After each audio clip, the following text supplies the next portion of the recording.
Welcome to my channel स्वर्ण entertainment. से मो परिवार कहीं नुहे तथापि जानी मोर पसंद ना पसंद। से मो जीवन साथी नुहे तथापि से सबुबले मोर साथ देइछि। से आउ कहीं नुहे, से होछि मोर सांग। भगवान ए दुनिया रे अनेक संपर्क गढ़िछन्ति किंतु सबुठारु भल संपर्क हैला बंधुता।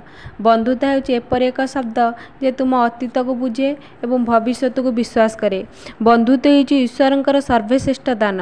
बंधुता होछि अग्निर उत्ताप एवं बरफर शीतलता परि। बंधुता होछि एक अदृश्य शक्ति द्वारा संबंधित।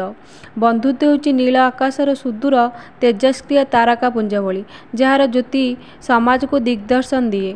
बंधुता आत्मीयता भाव को सक्रिय करिया पई जहाँ मन भितर दूर कर दिए निज पर भावना आ सृष्टि करि थाए भल पाइबार निच्छक प्रतिछवि। बंधुत्व एपरि एक शब्द से जाति धर्म धनी और गरीब मध्य पार्थक्य देखेनि। बंधुत्व एपरि एक शब्द जहाँ दीप्तिमंत करिथाए दूर पहाड़र उदयगामी दिग्बलयर लाल बर्ण धारण करथिबा अस्तगामी सूर्य भली। बंधुत्व हेउछि गभीर समुद्र भितरे धला शामुका भितरे थिबा मोती परी एवं कला पहाड़र कोइला भितरे थिबा हीरा परी चकचक करथाए जीवनर समस्त मुहूर्त गुड़िक। बंधुत्व शेष होई नथिबा एक आवश्यकता।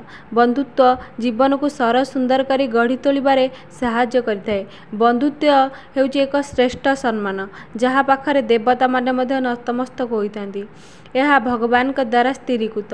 मो जीवनर चला बाटरे मध्य मो अनेक बंधुत्व को सामना करिछि।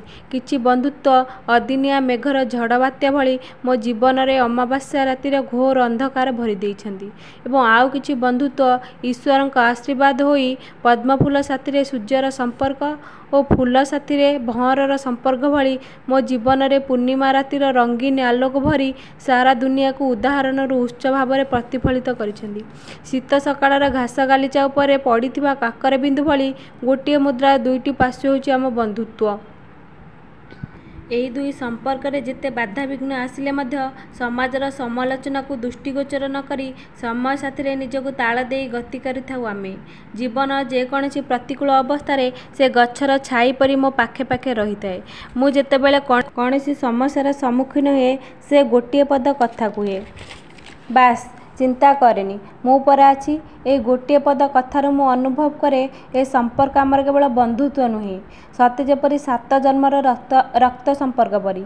पेंसिल पाखरे जेपरी रबर रही थाए तार दोष दुर्बलता लिभाइबा पई ठीक सेही परी से मो जीवनर दोष दुर्बलता लिभाई सर्वदा उचित मार्ग रे गति करिवार परामर्श करिथाए। दुनिया रे किछि संपर्क अदेखा और अचिन्ह होइथिले मध्य निज रक्त संपर्क ठारू से माने अधिक सहाय्य करिथांती। से मध्य मो जीवनर प्रत्येक सोपान रे सहाय्य करि आसुची एवं आगो को करिवार आशा अछि मोर।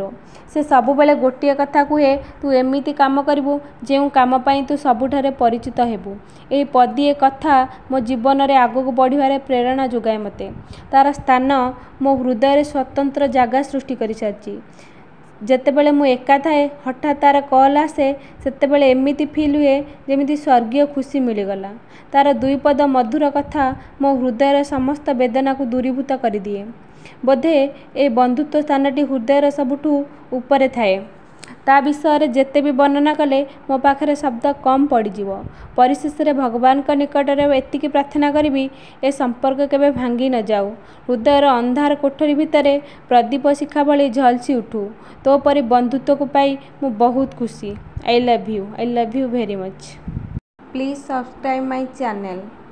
वीडियोटी जदि आपण मानकु भल लगी तेबे लाइक शेयर करने को जमार भूलिबेनि।